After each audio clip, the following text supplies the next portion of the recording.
I am Reverend James Freeman Clarke. Thank you for coming. My acquaintance with Sarah Margaret Fuller began in 1829. We both lived in Cambridge, and from that time, for many years, I saw her or heard from her almost every day. There was a family connection, and we called each other cousin. Her intellect was intensely active. With what eagerness did she seek for knowledge? What fire, what exuberance, what reach, grasp, overflow of thought shone in her conversation. In a few years we were separated, but our friendship remained firm. Living in different parts of the country, occupied with different thoughts and duties, making other friends, sometimes not seeing or hearing from each other for months. Yet we never met without my feeling that she was ready to be interested in all my thoughts, to love those whom I loved, to watch all my progress, to rebuke my faults and follies, to encourage within me every generous and pure aspiration, to demand of me always the best that I could be or do, and to be satisfied with no mediocrity, no conformity to any low standard.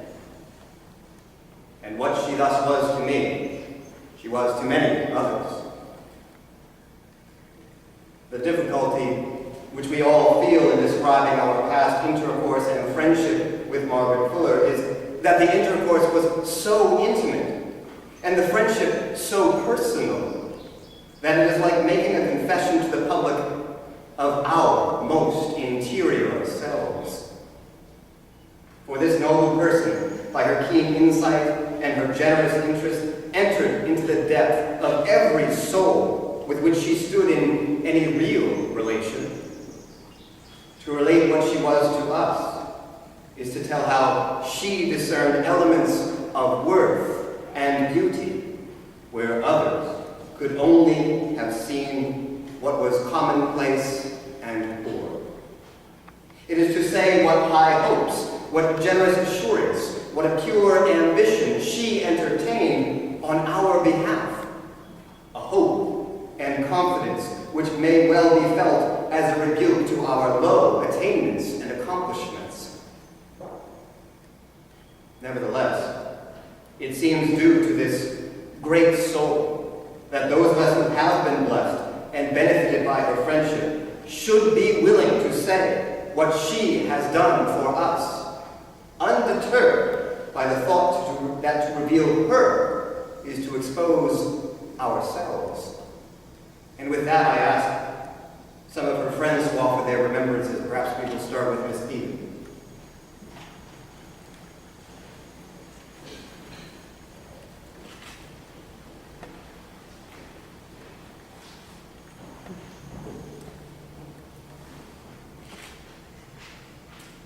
I was impressed strongly with her perfect good nature. It seemed to me her eyes overflowed with fun, and this fun was in her sense of the comic, inevitable to an intellect sharp as a diamond. The conviction was irresistible that she had no malice in her heart.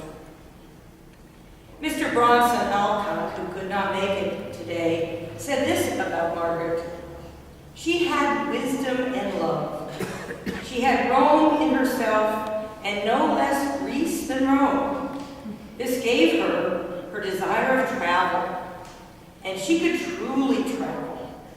Her life in Italy shows that she could take up that foreign life in herself. That is the true element of which all fine things must come. We want an atmosphere of peace to go ever about one, but Margaret had not that. Her life was full of struggle. Yet I was always impressed by finding in her more of the feminine element than I had expected. It came out wonderfully in moments. She was not the ideal woman, merely, but a woman. Mr. Horace Greeley, who employed Margaret at the New York Tribune, sends these reminiscences. Her magnetic sway over women was marvelous, unaccountable. Women who had known her but a day revealed to her the most jealously guarded secrets of their lives, seeking her sympathy and counsel. I judge that she was a repository of more confidences than any contemporary, so says Horace Greeley.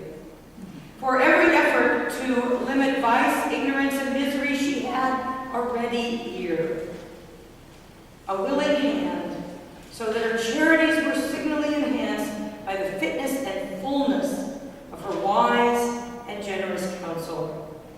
She was the loftiest, bravest soul that has yet irradiated the form of an American woman. From her close friend and protege, Caroline Sturgis Tappan, we have these words. "You have more in pardon than any other, and you are most generous of all," she wrote to Margaret. "I hope I shall never again wrong you and myself as I have done." About the book, Woman in the 19th Century, Mrs. Tappan wrote, "It makes me sad that it is necessary that such a book should be written. But since it is, so it cannot but do good to lift the veil. How hard a thing to do. The book is good for giving me a glimpse of many things, and I am like a child, peeping into a confectioner's store and wishing to go and taste all the sugar swans and frosted cakes. As for myself, I hosted many of her conversations at my bookstore. Margaret's plan in those conversations was a very noble one.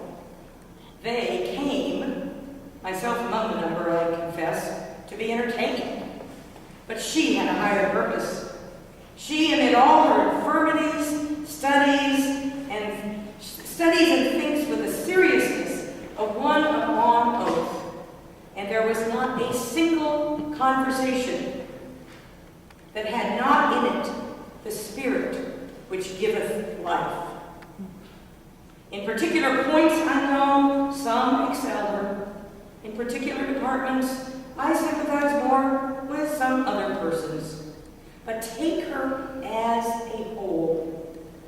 She has the most to bestow on others by conversation of any person I have ever known.